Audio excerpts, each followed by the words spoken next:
Good evening, everybody. Welcome to tonight's live discussion and show reaction to the Chiefs schedule coming out.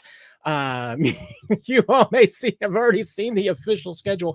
I know the Chiefs. I'm watching the Chiefs release video right now on my phone, which I won't say anything to spoil it for those of you who want to enjoy it in its entirety. Although I can't hear the audio, so I'm assuming that they're talking about the schedule, and I just can't see it, and you might get to see some sausage being made here. So I adjust my light there and everything.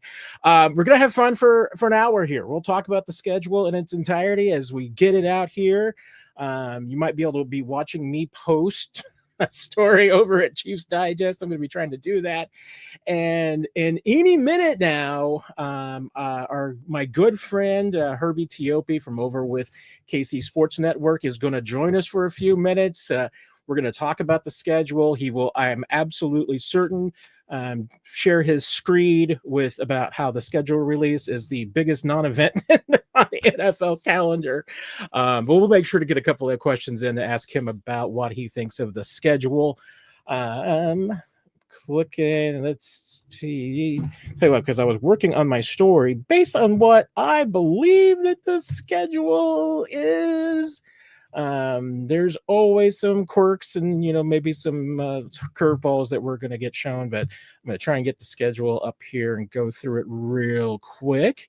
Let's see if there's actually a text version, or I'm gonna hope I don't have to watch the entire video.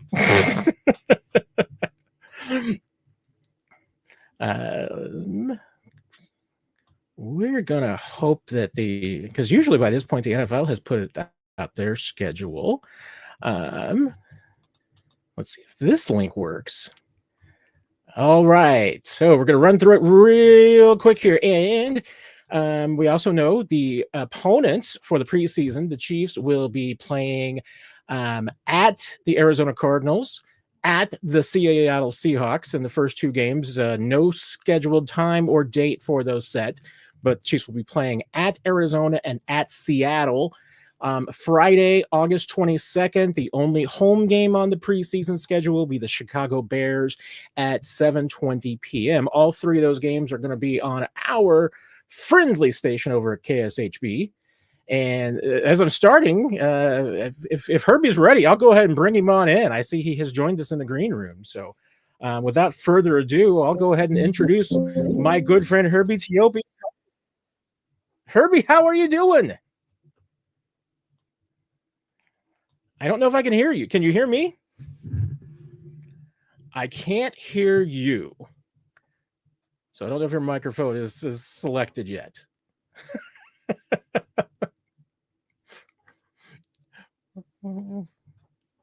Okay, I'm gonna let you figure it out there.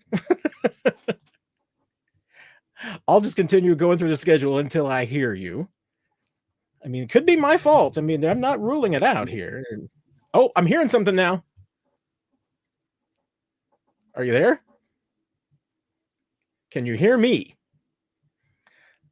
No. Oh, I love technology when it works.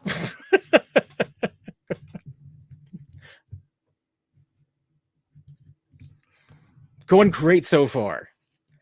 We still can't hear you.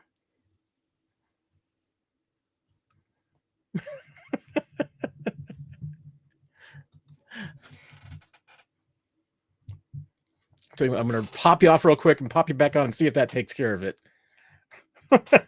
Other than that, I'm blaming you. It's an operator error.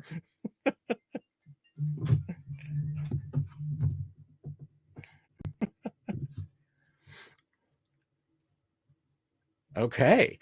Well, hey, I'm going to assume everybody can hear me, but I could be wrong. So maybe everybody can hear you too. I don't. Let me check and see here. What is going on here? Okay, I can hear other things, so I'm going to continue to let you fiddle with buttons. I'm going to start going down the rest of the schedule real quick. Some of it, obviously, we have been finding out throughout the day.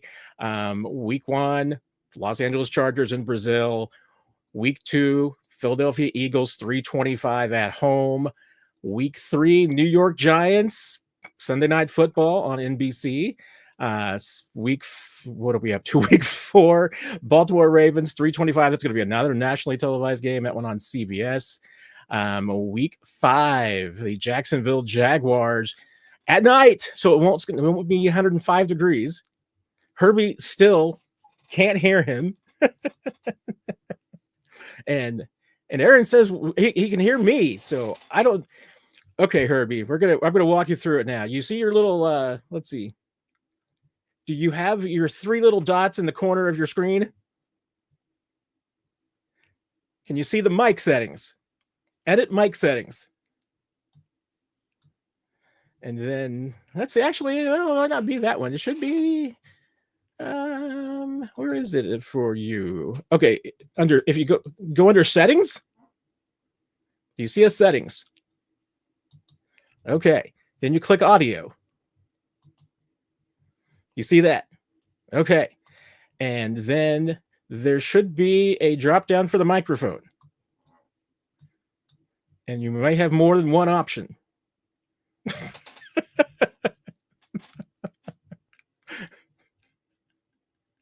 I told you we were, and you can hear me apparently, right? Yes, you can hear me because you're listening to my instructions. Okay, well, everybody, I told you we were going to see how some sausage was made, and we are definitely making some sausage right now.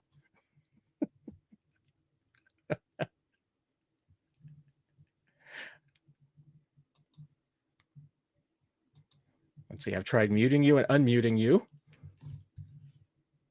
Oh, okay. I've unmuted you again.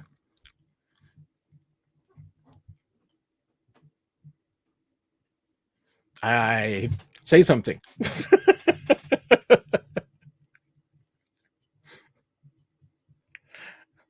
I'll tell you what, might try and refresh your browser, close it and reopen it, and see if you pop. I'll have you pop back in and see if that clears it up. I have no idea what you're saying. Now? Oh, I heard that. Hello? Hello. You got me? I got you now.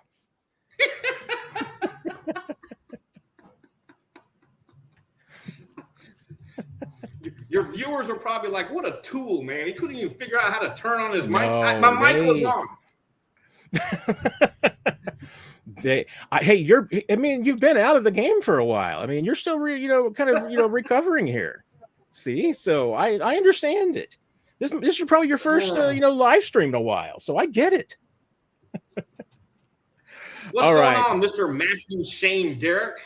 I promised everybody that you were probably going to have a screed about how much you love the NFL schedule release week.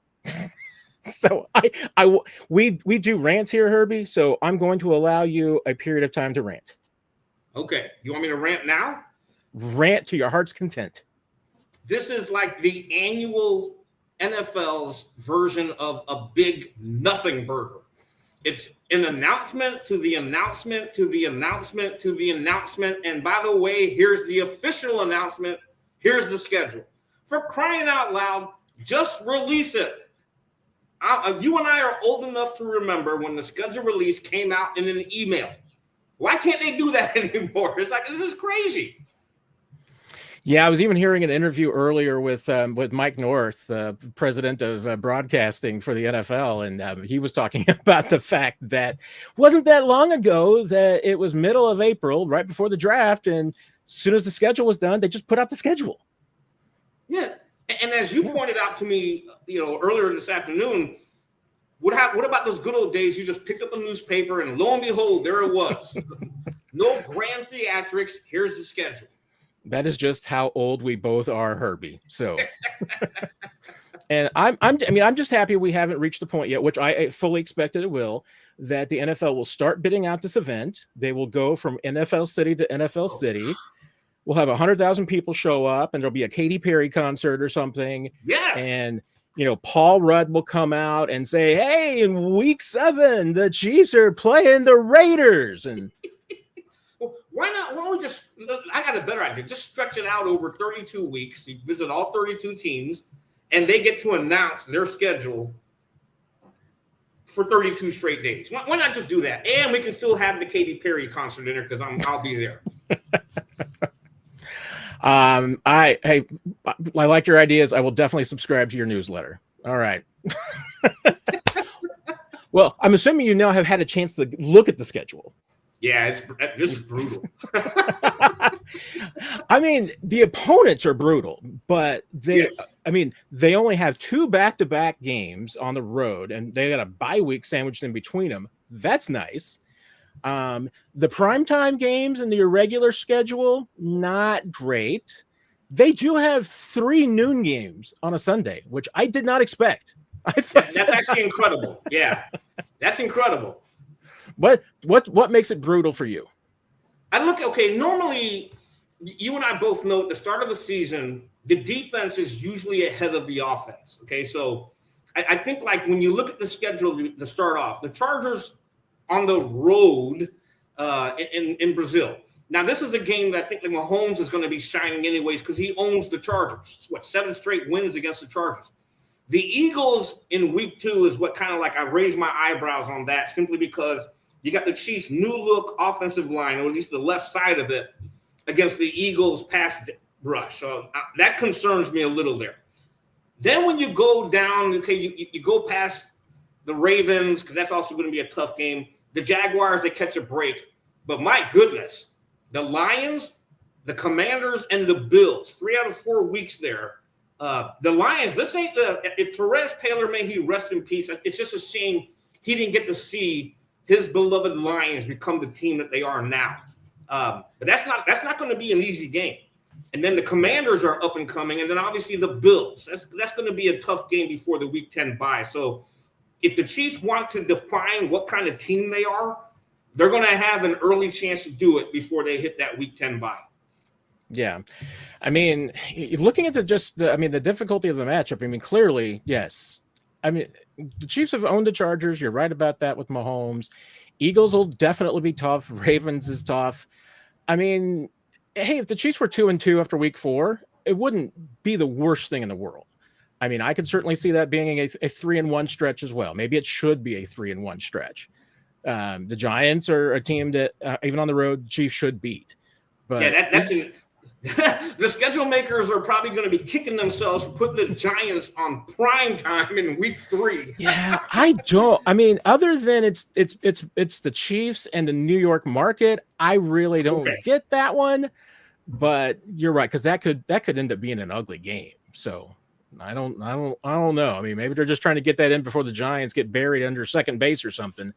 But that could end up being an ugly, ugly game. Second quarter of the season, you've got 3 home games in a row. Yeah, Lions, Raiders, and Commanders. I mean, that's a pretty good, favorable stretch. Yes, absolutely favorable. And the Chiefs are going to need to build some momentum here before that stretch there. Week 6 through 9 is, I'm just telling you, I'm looking at that stretch right there, and that can go either way. I think we all know that the Bills during the regular season, they have the Chiefs number. You know, they've won 4 straight games against the Chiefs during the regular season. They just can't get over the hump during the postseason. So that's a tough matchup, man. There is one I think really favorable thing that the NFL did for the Chiefs, which they usually punish them for. They get to go play the Jacksonville Jaguars at night. They're not playing them at noon when it's 150 degrees on a noon Sunday kickoff. They get the Jacksonville Jaguars. And once again, why that is a primetime game, other than they must think that Travis Hunter and the Chiefs must be entertaining. I don't get why that is a Monday Night Football game, but I guess you got to put the Jacksonville Jaguars somewhere in Monday Night Football. You might as well do it with Mahomes. Yeah, that's true too. If you want to drive traffic or viewership, then Mahomes on Monday Night Football, regardless of the opponent, is going to draw views. Yeah, and I know the Chiefs have a lot of big home games because they've got some good teams coming in. I'm telling you right now, I mean, the game I'm looking forward to watching the most is that Commanders game because Jaden Daniels coming to town. That should be a heck of a game.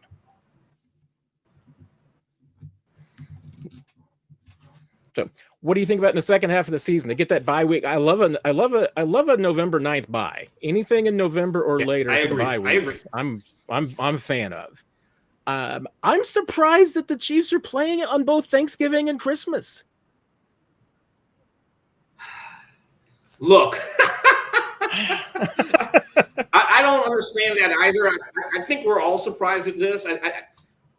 Holiday games, you nailed it on social media when they said, why not just go ahead and put them on a Friday night for October, Halloween. I get what the NFL is doing. I think we all know what the NFL is doing. When you have Patrick Mahomes, arguably the face of the league right now, you want to get him as much exposure as possible. But I think it's overkill. There's a reason why a lot of people don't like the Dallas Cowboys, because the league decided to shove the Cowboys down everyone's throat, calling them America's team. But now we're starting to see that where the NFL is starting to do that with the Chiefs. Every opportunity you get to put them on a national audience, they're going to do it. Yeah, absolutely. And I mean, the Chiefs are an amazing draw. So that's why, but this is the thing I find fascinating. Okay, the Chiefs, I mean, I think the unwritten rule, maybe it is a written rule, but, and you used to work at an NFL network, so you may remember this better than I do, was 6 primetime games. Chiefs have 7. And I guess maybe there's a loophole because of the international game. Maybe that's the one that you get exempted from. You tell me. But it's not even just that.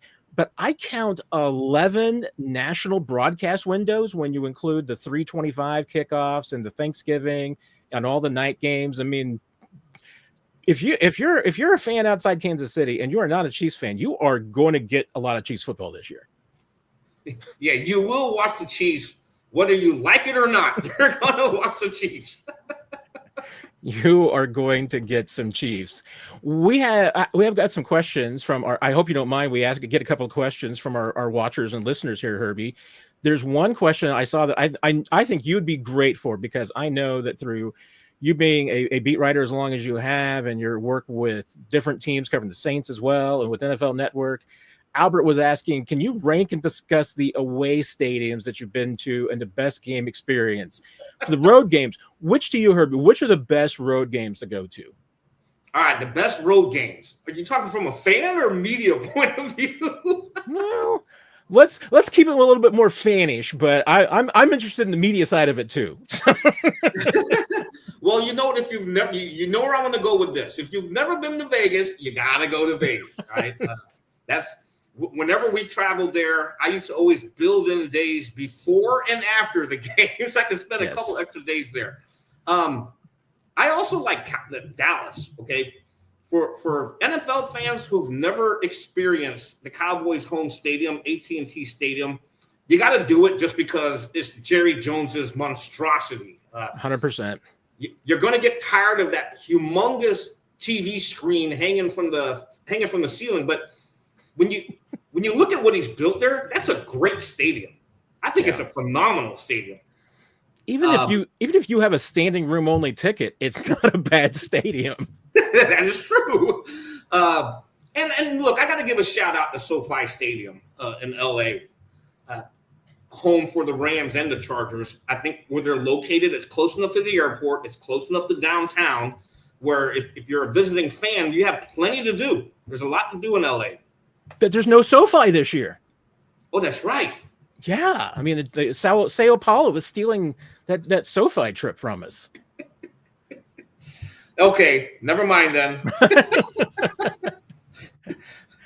All right, go to Brazil. There you go. I mean, I think I wouldn't. Go ahead. No, I was going to say I think Buffalo is a great pregame experience, but the unfortunate thing is their stadium is so far away from downtown. It's out in the middle of nowhere. It's in Orchard Park. And if you didn't know you were going to the stadium, you would believe you were lost because you're going through housing areas to get there. So, but it's a good experience for a fan. If you're a fan, you'd love that pregame experience.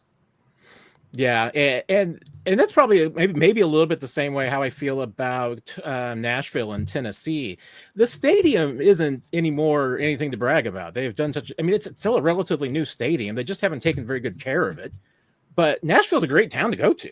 Yeah. I think I could probably. I mean, I like New York, but it's a struggle. New York is hard to get around. I have no interest in going to Jacksonville for a game ever. I don't even care if it is a night game.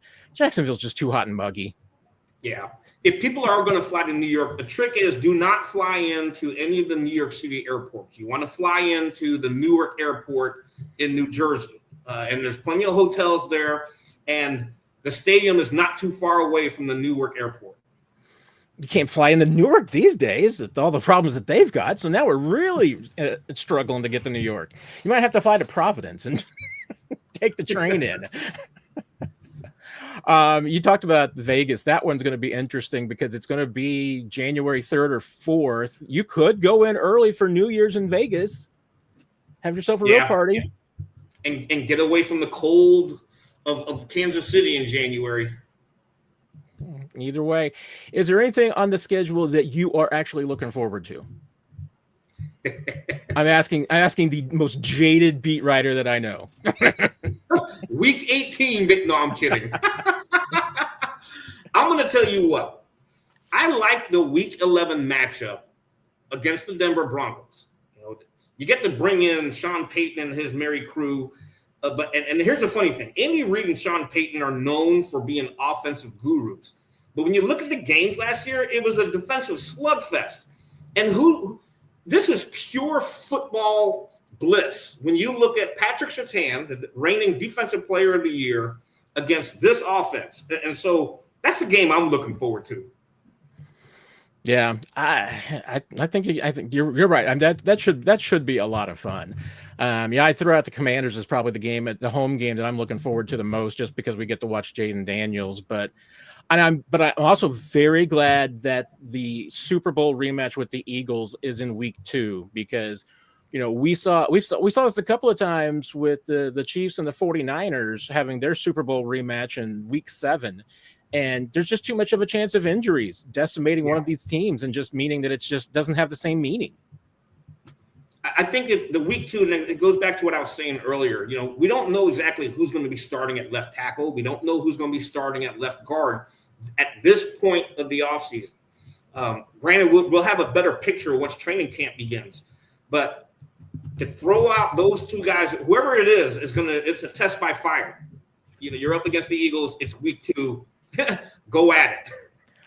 That left side of the line between the Chargers, Eagles, and Ravens in the first 4 weeks, that you're going to find out exactly what you got on the left side of that line. Yeah. Oh, yeah. All right. Herbie, I can't tell you how much I appreciate it. I know you've got to go right, and so I appreciate you stopping in here, and especially since, sticking around longer than you thought, since you had to test out the microphone for 10 minutes. So, but Matt, it just hit me. Do you realize the last time you and I shared airspace, it would have been when I was with the Times-Picayune, still covering the Saints, but I think I either brought you on one of my shows or you brought me on one of yours. So that would have been like, wow, 9 years ago. Because that might have been your first year, because the Chiefs and the Saints played in 2016. Yep, so that's it. I think that was the game. So yeah, you and Ryan Tracy brought me on. There you go. You were on Ryan brought us both on Locked On Chiefs. There you go. Yeah, I forgot about that. I was trying to remember because I'd forgotten about that. So good memory from the old man. But for folks who don't know, Matt and I we go back. That's Road Sports. That's a long time ago. It's going to be 16 years this December, January would have been when we met. So yeah, been a while. Yep. All right, my friend. I appreciate you. Thank you, Herbie. I appreciate you stopping by and talking with us. Take care, my friend. All right, Herbie. I appreciate him being able to talk with us and answer a couple of questions. Hopefully, you all were able to enjoy that. I'm gonna, I've probably shared most of my thoughts on the schedule already, so I kind of want to hear from you. I've been looking at your comments and everything, and go into some of the comments and questions. Sharon, Jags Week 5, Monday night, October 6th. It is real. I think that's a great break. I mean, not that you can't play the Chiefs they could put Chiefs Jaguars anywhere. you know, but the fact that the Chiefs, it seems like, have played so many times in Jacksonville, for a noon kickoff in September when it is so hot and muggy. I think that's a real break, playing at night, even if it's the beginning of October. It'll still be a little muggy, but that's an advantage. I mean, and as tough as Chiefs haven't had necessarily win problems in Jacksonville, they've had injury problems in Jacksonville, so maybe that'll break up the luck a little bit there. Steam Demon. I should have brought this up. I saw this question. I meant to bring it up before Herbie left. I'm sorry, Steam Demon. Yeah, the NFL Network is showing 3 hours. I mean, they even released the schedule right at 7. So yeah, I mean, that's why I figured that the most that we could squeeze out of this is an hour. And hey, if you guys only want to talk an hour, we don't have to make it that long. But yeah, I'm kind of with you, Steven Demon. I don't know how they squeeze it out, but they get the guest and they talk about it, and I guess when you're hearing talked about 32 teams, give everybody at least a couple of minutes. And they'll probably, I'm sure, talk about the Chiefs more than a few other teams. They'll hit all the big markets and talk about your New Yorks and Dallas and Houston and LA's and Chicago's and everybody like that. Probably not as much of maybe some others, but that's how you do it. Dog, what's your opinion on the record this year? I think the Chiefs go 14-4. I mean, I saw the Vegas line already. The Chiefs are at the top with some other teams at I think 11.5 is the over under. I mean, I'm sure right now, if you look at the individual games, I wouldn't be surprised if the Chiefs are in favor in at least 15 of the games that are on the schedule, maybe all 17. I mean, that's just going to be the reality of it. Maybe they would probably be the favorite in most, if not all, of the home games. There's a couple that might be close or pick'ems. I would assume Buffalo would be the favorite right now. In that game, there might be, I've not looked and seen what the spread is yet for the Chargers game in Brazil. That might be close to a pick 'em, or maybe I wouldn't imagine it's more than maybe a point or two in a Chiefs favor. There's probably a couple of others that are really, really pretty close. And like I said, there might be a couple of, between Eagles, Ravens, Lions, there might be some home games that maybe the Chiefs aren't going to be favorites in this year. Sometimes I will throw out a number, dog, a prediction, but I try to discipline myself to then look at the other teams and see what they've got coming up. And that's one thing I haven't done yet. Generically, I mean, I wouldn't dispute, I think 14-4, you're probably talking like a 14-3, with the 17 game schedule. I mean, I wouldn't argue with that. Once I look at it and see what some of these teams have, the week before, who are there going to be some games that the Chiefs have the shorter rest? One thing for sure, just at the overall glance at the schedule, honestly, with a couple of the games, both in week 1, Thanksgiving and Christmas Day, Chiefs are going to get some mini bye weeks where they're going to maybe have a little bit of an advantage over the team that they're playing the following week. So and I haven't looked at it enough to know if there's anybody that they're going to have, a serious rest deficit on those Thursday nights. And obviously you're not going to in week 1. Probably not on Thanksgiving week, but is there going to be a situation where you're facing a team that's coming off not playing the previous Sunday? Did they play could have played the previous Thursday, but the NFL does try to avoid that. They try to the NFL does a much better job at making the schedule even for teams playing on the holidays and not running into extended rest. They don't necessarily do a great job for the teams that are playing teams coming off that. So there's probably going to be some, games that the Chiefs have where they're playing Sunday to Sunday, but maybe they are playing a team that's coming off a previous Thursday game. Now that team's got a mini bye week coming in against you. But I honestly think that, and this is one of the reasons why I do think that the Chiefs are willing to raise their hand and play that Christmas game every year, because there aren't any bye weeks late in the season. And the Chiefs know they are never going to have a significant rest deficit of any sort on a Christmas Day game, but they're always going to have a rest advantage unless the NFL figures this loophole out. They're always going to have a rest advantage afterwards. So you play on Christmas Day. Yeah, you're playing on 4 days rest from your previous game. So's the other team that you're playing. And then now you've got a mini bye week, because if I remember from the Raiders aren't playing on Christmas Day. The Raiders are going to play probably on Sunday, so they're not going to have that advantage. And then you throw in, hey, if it turns into a Saturday game that the Chiefs are playing the Raiders, the Chiefs still have an extended break, and now the Raiders are playing on a short week. I mean, until the NFL figures that loophole out, I would keep taking advantage of it if I'm the Chiefs. And I think, the NFL, from my understanding, they have no interest in making any team a permanent team on Christmas Day.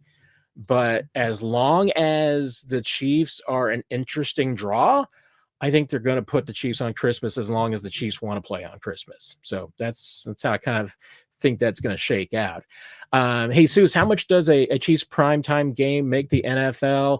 It is really hard to say because the NFL is never going to talk about their revenues. But, here's one thing to think about, because the NFL now has used the Chiefs and there's a little bit of difference with the Christmas Day game this year, because this is something that I learned from listening to that interview with Mike North that I mentioned earlier, who is the VP of broadcast for the NFL. The Christmas Day game this year is simply an Amazon Thursday night game. So that is, in essence, the Chiefs Thursday night. That's their Amazon Prime game. So that to me is a huge advantage. I mean, I think that's a great, being able to fulfill that commitment to being able to fulfill that Amazon game that way. I think it's great for the Chiefs. I mean, once again, it's not the Broncos aren't going to have any more advantage than the Chiefs have. So the rest is going to work out great. I think it's a fine advantage for the Chiefs. I think it works out pretty well there. That playing a Thursday game mid-season can be really rough. And so anytime you're playing a Thursday game at home, I think that's an advantage. But like I said, this is, and that's not really like an extra game, but the Chiefs have been the guinea pig for the NFL for a couple of windows now. So they did it on the Black Friday game. They did it on those Netflix games. And, the reported value, I want to say, I think that the Amazon Black Friday game, first one, I think Amazon paid like $40 million for. Last year, Netflix was paying $50 million for those games.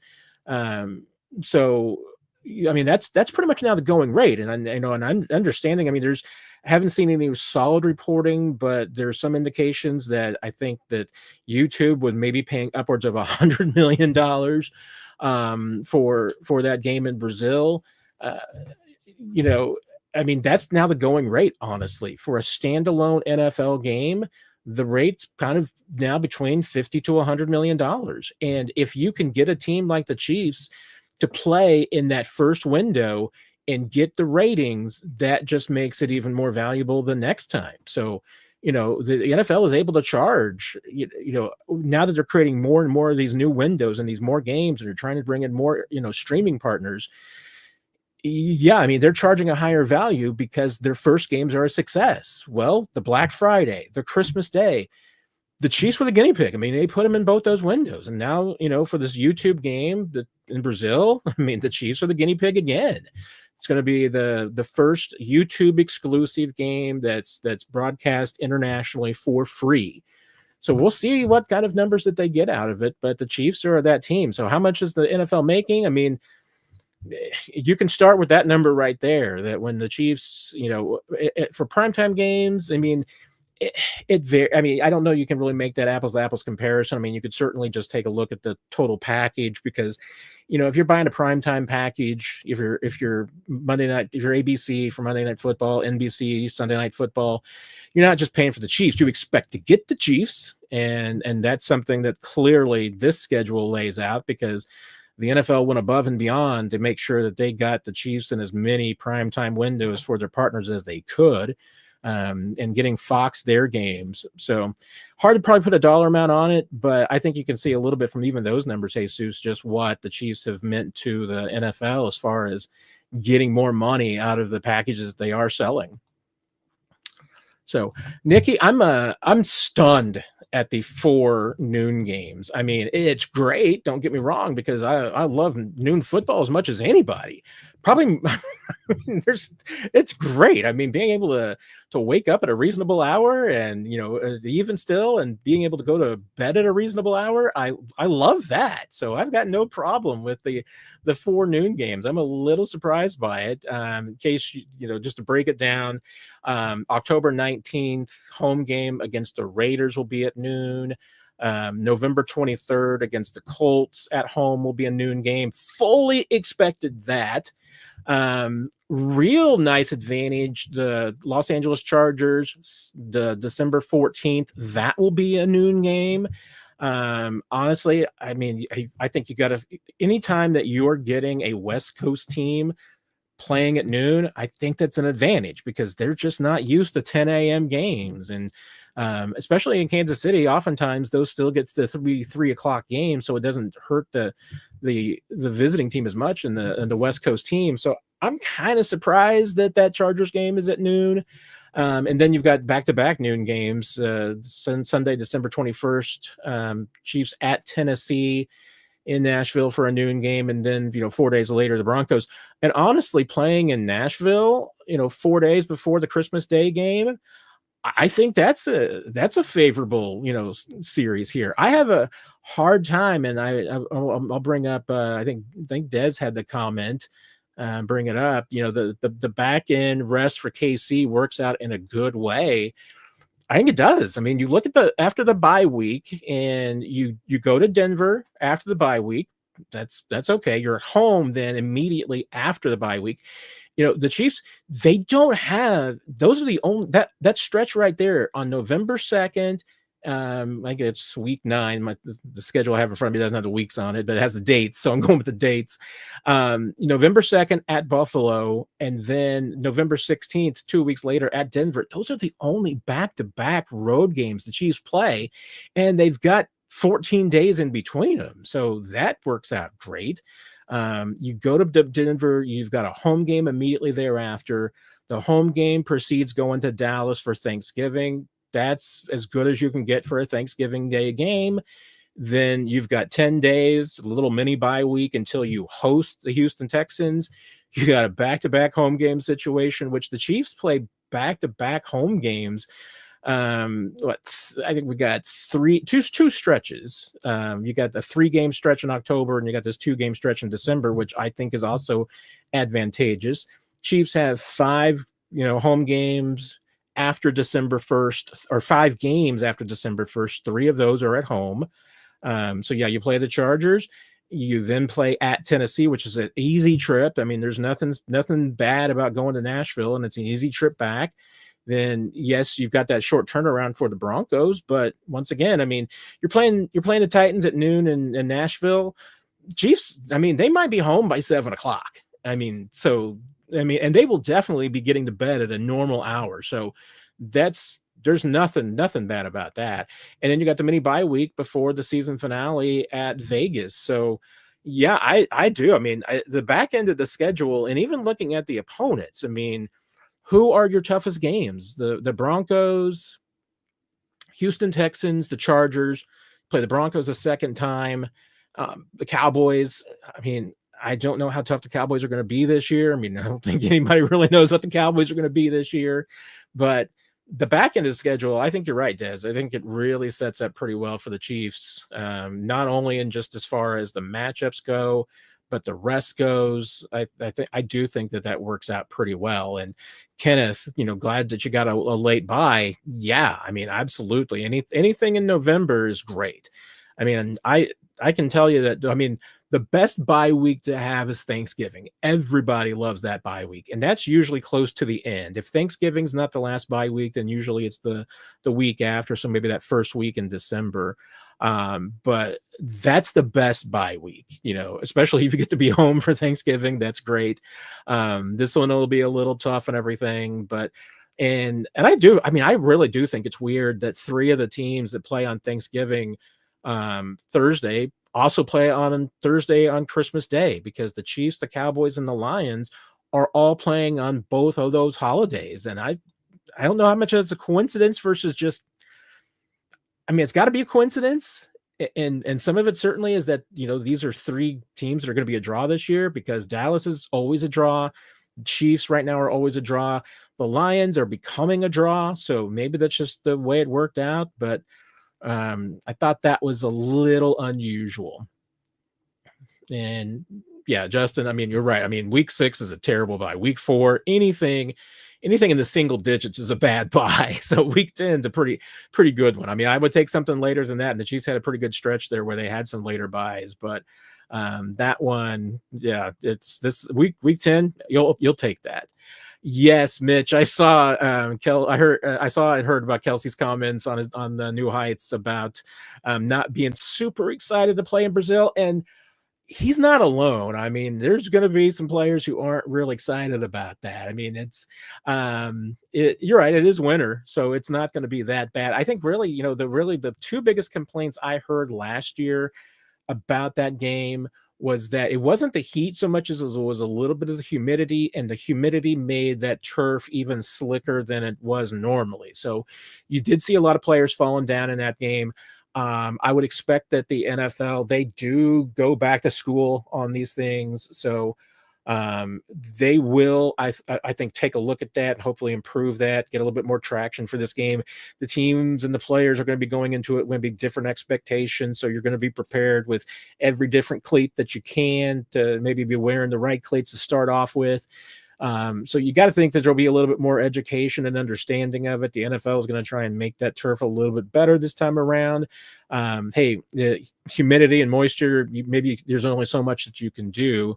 But you're right. I don't think it's going to be as bad as Travis expects. So because of that, hey, maybe he'll end up liking the trip. But I don't know if I've ever talked to a player who truly enjoys going international, but again, just because of the nature of that game, the fact that it's not like you're not like going across 6 time zones, it's just a long flight. The teams should probably, I think the expectation is that the players would get back from the game. Maybe it's going to be pretty early Saturday morning, but the fact that once again, I mean, you're home from a road game early Saturday rather than, early Monday morning. I mean, that's 2 days different. So I think the long flight, I think it's offset by the extra 2 days rest. So I think that will be okay. Now you're going to be going up against the team that didn't travel internationally, but has a shorter rest. I mean, I have to go back and look and see what was that, the Packers and the Eagles last year, how they did in week 2. And the NFL obviously is taking care of these teams by making sure that they're playing at home after playing in Brazil. So that's a good one. Cuth noting that the noon Chargers game could easily be flexed. And yeah, and that is something that the NFL has been more lenient with, which when I talk about the Chiefs having 7 primetime games, there would probably be a somewhat of a reluctance against moving another Chiefs game into a primetime and giving them 8. But if the Chargers are good, and I have not seen what the primetime game is that week, and I have to check and see the dates too, because there is a point and it's right about there. So I can't remember if it starts in 15 or 16. There is a window at which the ability to kind of you can't, there's some games you can't flex late in the season, and there's some dates. Noon games can almost always be flexed, but for instance, if you're looking at any of the Chiefs games that are at 3:25, those aren't going to get flexed. The only thing that could get flexed on those is if a 3:25 game turns into a disaster because maybe one team isn't very good. Let's say the Broncos are terrible. That Sunday, November 16th game. I mean, the NFL could always say, we're going to put that one at noon. Now, actually, you can't do that because that's a Broncos at Broncos, so you're not going to play that at noon. Now, okay, that one's sticking there at 3:25.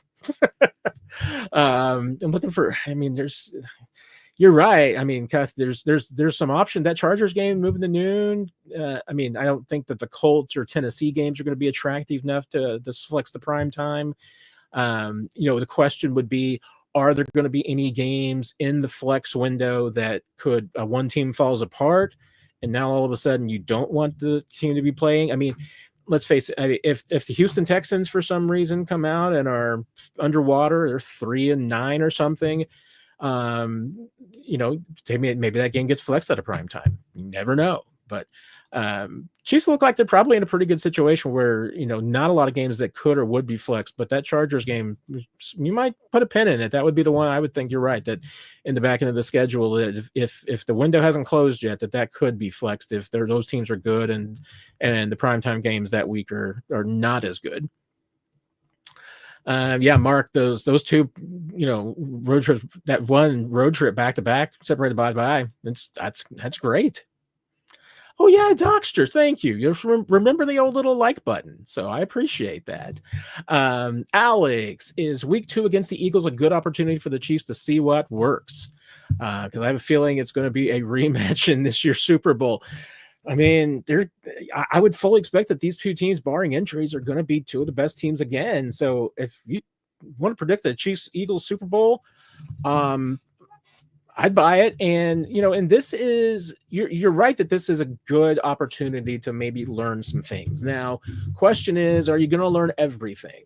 Because, depending on just, Nick Sirianni's approach, I mean, we talked about it with Andy Reid before, that and I've said, I don't think that Andy Reid necessarily sandbags, but I do think that if Andy Reid's got something that he thinks is going to work, doesn't necessarily give it away for free in the regular season, but he might do some things that he just wants to set up in case he sees a team down the road again, or maybe he tests some things that he wants to see. But to me, specifically, this is still going to be a very good Eagles pass rush. And even if they don't do the same things that they did in the Super Bowl, even if they play a little bit more vanilla because they just don't want to let the Chiefs know kind of where they stand, this is still straight up. It's going to be a good test. It is going to be a test to find out early what you got in Jalen Moore, whomever wins the left guard spot. How good and how strong is Jawan Taylor? That with the coming off the knee surgery and cleanup this offseason, how does he look? Yeah, that's going to be, I think, a really good measuring stick. So win or lose, I think that's a game for the Chiefs. You don't mind playing a team like that early in the season, just to find out what you need to fix, maybe what's working, what you did in the offseason that didn't work. And because Andy Reid can make adjustments. He absolutely can. So I do think it's a good opportunity to measure yourself there. And especially because, once again, we talk about it, cross conference games just aren't as meaningful. It's not that you don't want to win every game, and they certainly obviously have a huge impact on the overall record. But when it comes to tiebreakers, these are the least impactful games whatsoever. The only thing that an interconference game is going to do for you is really just, it's going to determine whether or not you're in a tie or not. It's not going to win you a tiebreaker. So, if you told me that the Chiefs were 2-2 in these first two games, the ones that you want to win, you'd want to win Chargers and Ravens. If you lost to the Giants, it would be a bit of a stumble, but the conference games, AFC games, and divisional games, you want to win those more than the others. So I still think the Chiefs can be 3-1. And, and I never really answered, the question earlier, because I was kind of talking about the fact, and then I got distracted, that, I do like, it was Dog's question about going 14-4. I do think that the Chiefs are that kind of caliber team. I think they're, I look at them over the last two seasons, and I see them as being a 13 win team. So 13 wins this year, give or take, is what I would expect. And like I said, I want to look at the individual schedules, the other teams, who's got the rest, who doesn't, because there might be some games that I'm like, okay, well, that should be an easy game for the Chiefs. But if they're playing somebody that's coming off a bye, might feel a little bit differently about that. So who the Bills play before that game could have an impact. The Chiefs, I'm pretty sure, are going to be worn out from playing the Commanders. And if the Bills, if they're coming off playing the Jets at home, then I'm probably definitely taking the Bills to win that game. So yeah, but I think the Chiefs are going to learn a lot in that week 2 game, and it could obviously influence the week 4 game against the Ravens, because that's another team that can really, really test you. Kenneth, I saw you talking there about the documentary. I tell you what, from that trailer, that commercial that they've released, it looks pretty interesting. I mean, and because it definitely sounds like there's some drama and some warts in there that we're going to see. I wish I could identify, which game that was. That when Mahomes, was saying the turn off the cameras, to cut the cameras. It didn't. Just based on the lighting, it didn't look like the Super Bowl. It could have been. I mean, I was in that locker room. It just didn't look like that locker room because it looked like it was lit a little bit differently. Somebody may already know which locker room that was in, but it didn't immediately jump out to me which one it was. But I'm intrigued. I mean, the people who are involved in making that documentary is really interesting. So I'm definitely looking forward to it as well. Aaron, it always seems like the Chiefs lose a game to a team that they should have dominated. Who do you think it could be this year? I mean, cursory glance. I mean, the games you're talking about there, Giants, I would put into that category. Jacksonville, I would put into that category. Colts in that category. Tennessee, you could probably put a Raiders game, but I don't like to put. I would never put a divisional game in there because those you simply can't take for granted, and the Chiefs normally don't. But at the same time, if you lose a divisional game, it's never a surprise. I mean, those are hard fought games. It's just when you're playing bad teams, and especially bad teams at home, you feel like you should win those. The one at first glance, just based on the way that the schedule, I mean, the Giants is probably the one that would worry me the most if I'm the Chiefs, as far as just a letdown game. Maybe Jacksonville is. I mean, certainly depending on how the Chiefs start. If the Chiefs are 4-0 and they've just beaten the Ravens, they may just go into Jacksonville thinking they can throw their helmets on the field. They might still be able to throw their helmets on the field and beat the Jaguars. So, and the Giants, I mean, they're not a good team, but hey, if you're the Chiefs and you've just beaten the Eagles, you might be pretty confident that week. So maybe a team can sneak up on you. Colts, that Colts game at home is coming off of going to Denver. I mean, not the same Colts team that you lost, when the Chiefs, when you went into Indy, and hey, going on the road more difficult. So if you narrow it down to just those road games, then you're talking about Giants, Jaguars, and Titans.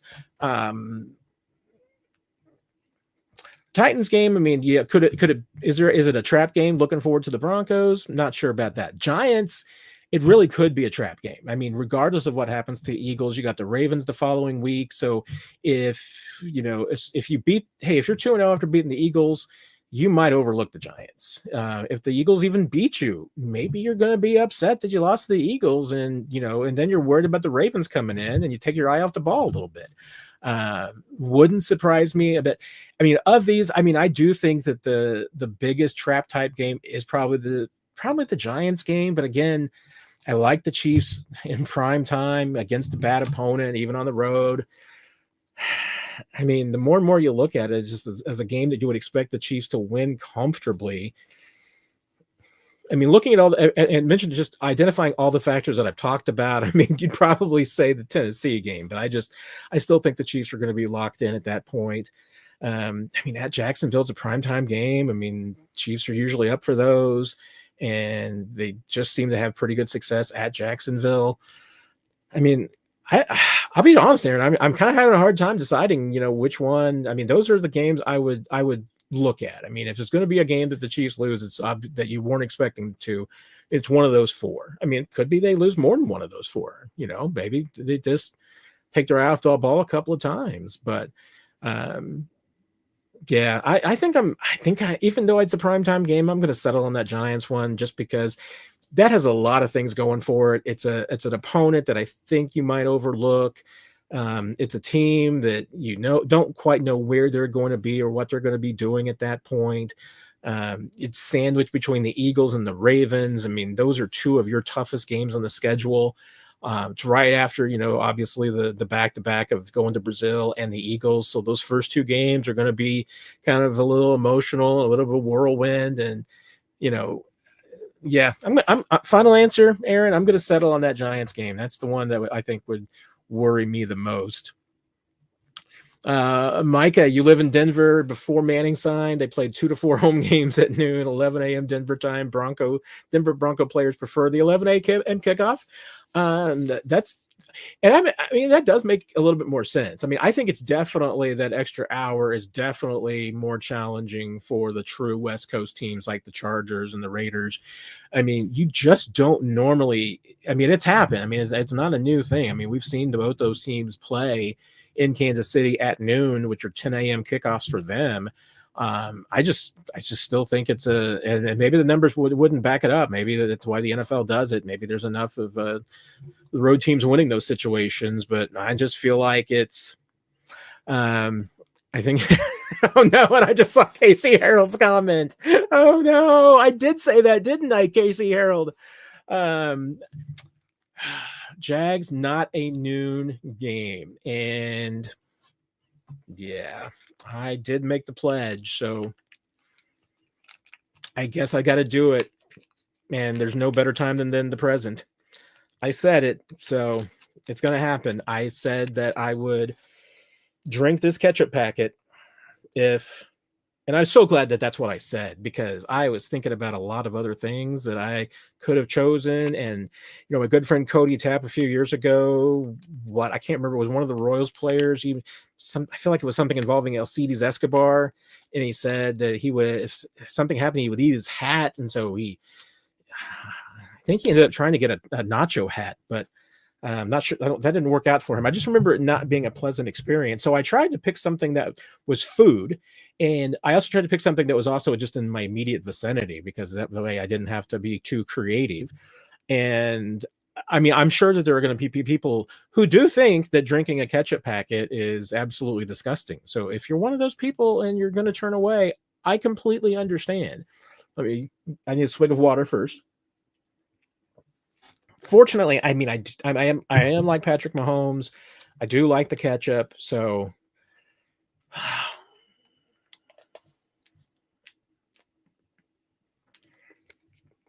and shotgun it. Yep, that was just one.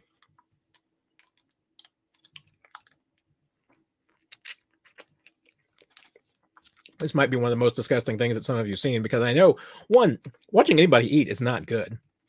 But me eating might be even worse. But I'm trying to get as most as I can out of this.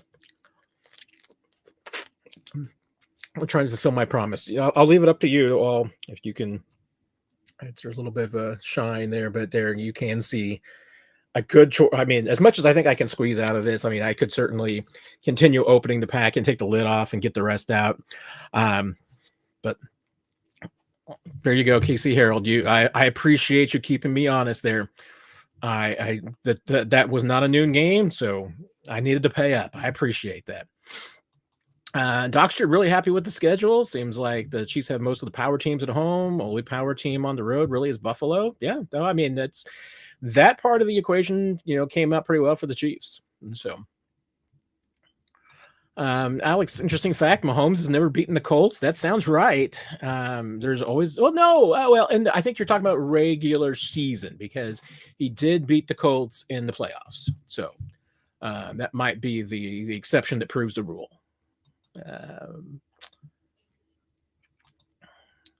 Albert, believe the Corinthians stadium is grass and was overwatered last year.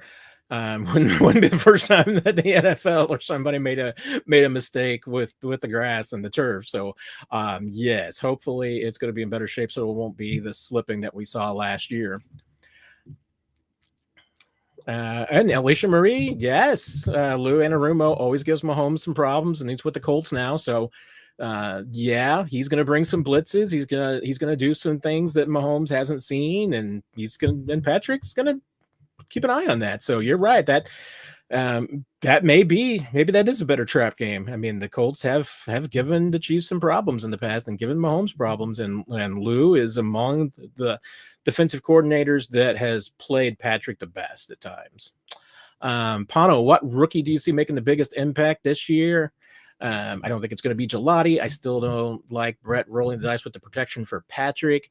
We talked about this last night, and I'm gonna stick right now with Omar Norman Lott, because I like I said, if I think that you see a lot of Josh Simmons, I think that something has gone wrong. So get some fries to wash it down with. I mean, that would have been cheating. So I mean, I do wish I had some fries. Casey Harold, I will give Nick an opportunity to watch the clip and the video if he wants to. I'm assuming he will not want to, but you never know. But I'm going to give him the option. So don't see any more questions. Might be some that I skipped, maybe because I was kind of just keeping it straight to the schedule, and anything on that. So hope that you enjoyed this, and if you've got any more questions, anything that we didn't talk about, please feel free to mention it in the comments, and you can get an answer from either myself, for sure, every once in a while. I mean, actually, Nick drops into the comments more frequently than I do, and even on videos that he's not on. So you got any questions for us, leave them in the comments. You can respond on any of the social media platforms. We're here on Facebook, we're here on YouTube and X as well. So reply with questions. Do my best to get you an answer. Truly appreciate it. If you enjoyed this conversation tonight and our live streams, and 41 is the mic, please make sure you subscribe, hit the like button to help other people find the channel. Truly appreciate all the support that you have all given, and appreciate so many of you coming out tonight, because I know there was a lot of options for where you could get and where you could have your conversation about the schedule. Thank you very much for joining us. Everybody have a great week, and we'll see you on Sunday for 41 is the